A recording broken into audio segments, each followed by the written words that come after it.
Everything's relative to them. That's the way everything is today. Nothing matters to people anymore. Their belly is all they care about. We live in a time where they call evil good and good evil. We live in a time when sin is not only practiced, it's paraded in front of you. We live in a time where our very nation now has opened up the bathrooms and allowed men to go in there and go in among your little children, your little daughters, and a man, and they call it now fluid transgenderism. You can be a man one day, female the next day, so you need to find out what day of the week you're talking to them. You don't know what you're going to want, you woman or a man, see. That's how messed up this country is.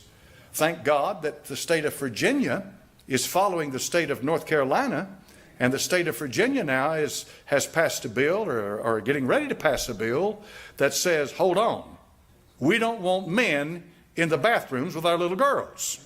Good for Virginia. That's the Old Dominion. That's where all the presidents came from. In the beginning, Virginia, named after Elizabeth, the Virgin Queen. What would it be good? Wouldn't it be awful good if Georgia, Tennessee, Alabama, South Carolina, Maryland, what about it? Delaware, Rhode Island, New York, Illinois, Ohio, Indiana, Idaho, North and South Dakota, California, with its 55 electoral votes. What if these states started joining up and said, hold on a minute, Supreme Court,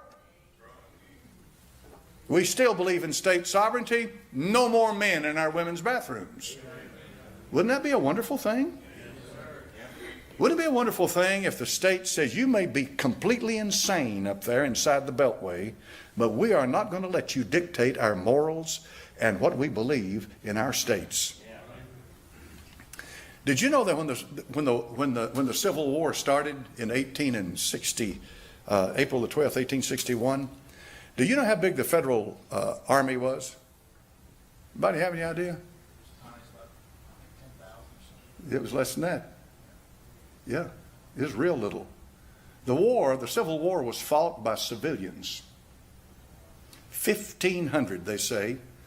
And what was his name? The old general who was head of it? Hancock? No, I'm just trying to pull it off the top of my head. He was a hero from the Mexican War. But anyway, here's the point. Here's the point. That war broke out between the North and the South, and the North had a small standing army. Okay? So what do you mean? The federal government's control over the states of the United States of America was so minuscule that it meant nothing until after that war. When that war was over with, the federal government became a bloated monstrosity. Yes, it did. It became a bloated monstrosity that gets its hand into every aspect of your life. This nation was built on the principle of sovereign states. And the states would be able to take care of their business.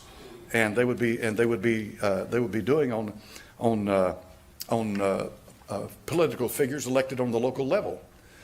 I like sheriffs because you can throw a sheriff out. I like governors. You can throw a governor out. Amen. You sure can. You watch this thing for long enough and observe the way the federal government has come down. And this is why this man that's in here, that's going to go in the 20th of January, just a few days, he ran on the ticket that we're going to turn around what this federal government's doing. We're going to get them out of our lives. That's what he ran on. And so we'll see how far it goes.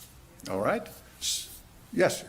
You know, they used to say life, liberty, and property instead of life, liberty, and pursuit of happiness. Pursuit of happiness is just chasing a dream, but it used to say life, liberty, and property. Each and every one of us used to have access to our own property. And they took that out of there.